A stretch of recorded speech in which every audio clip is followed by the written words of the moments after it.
দেখো কপি ভাজার এই তেলটুকুনি আছে, এই তেলের ভিতরে দেব এই যে গোটা গরম মশলা, তারপরে এই যে আদা রসুন পেস্ট করা দু চামচ,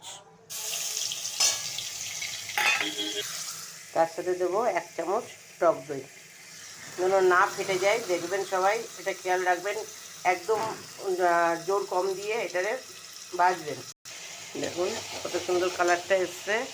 এবার যাবে 1 চামচ ধনে গুঁড়ো, 1 চামচ জিরে গুঁড়ো, এই হলো মশলার ভিতরে যাবে। যারা লঙ্কা খাবে তারা লঙ্কার গুঁড়ো দিয়ে নেবে, আমরা লঙ্কার গুঁড়ো খাই না, ওই জন্য লঙ্কার গুঁড়ো আমি দেবো না। যে পেস্টটা আমি করেছিলাম এই যে এটা আমি এবার দিয়ে দিচ্ছি, দিয়ে কালারটা কেমন আসছে আপনাদের দেখাচ্ছি। আমি এতে জল ব্যবহার করব না, দুধ দেবো। ঠিক আছে, আমি এটা নাড়তে থাকি। দেখুন আমি এটা পুরো এই যে দুধটা দিয়ে আমি ফুলকপিটা সেদ্ধ হবে, আর এই যে এটা দেখুন